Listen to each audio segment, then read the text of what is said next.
Man sieht es halt dann so im Film auch oft. বিনিয়োগের সবচেয়ে নিরাপদ মাধ্যম হিসেবে চলতি বছরের শুরু থেকেই আলোচনার তুঙ্গে স্বর্ণ।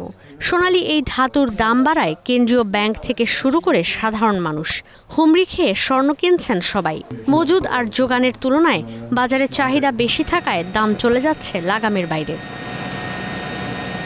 এর মধ্যে আসছে একের পর এক স্বর্ণের খনির সন্ধান পাওয়ার খবর। এবার পাকিস্তানের সরকারের দাবি, দেশটির খাইবার পাখতুনখোয়া প্রদেশের সিন্ধু নদীর ওপর নির্মিত তারবেলা বাঁধের মাটিতে $636 বিলিয়ন সমমূল্যের স্বর্ণের মজুদ পাওয়া গেছে।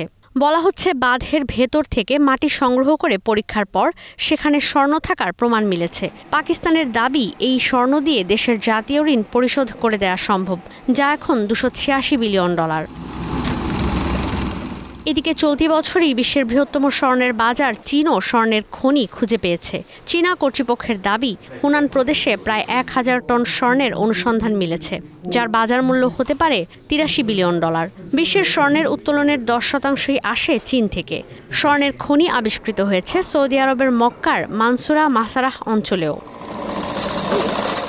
এর আগে চলতি বছরের মাঝামাঝিতে একদল বিজ্ঞানী দাবি করেন তারা পৃথিবীর 99% স্বর্ণের মজুদের খোঁজ পেয়েছেন।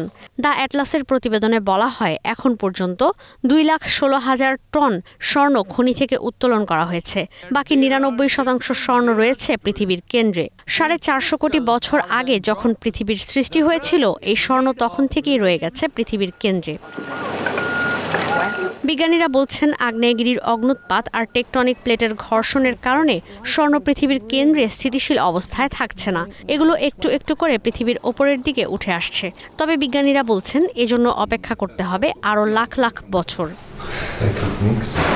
ঈশিতা ব্রহ্ম, স্টার নিউজ।